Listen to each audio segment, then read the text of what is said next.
శివుడి నాట్యం అనేది తాండవం అని పిలుస్తారు.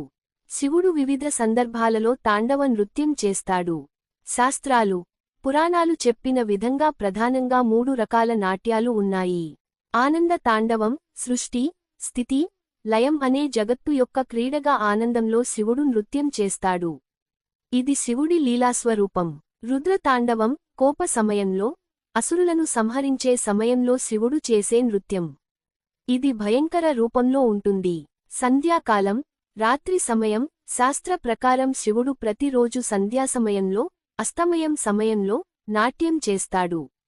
అందుకే శివుడిని నటరాజ అని పిలుస్తారు. ముఖ్యంగా చిదంబరం నాటరాజ స్వామి ఆలయంలో శివుడు నిత్యం నృత్యం చేస్తున్నాడని నమ్మకం. అందువల్ల శివుడు సృష్టి, స్థితి, లయం కోసం ఆనందంలోనూ, కోపంలోనూ, ప్రతిరోజూ సంధ్యాసమయంలోనూ తాండవ నాట్యం చేస్తాడని పురాణాలు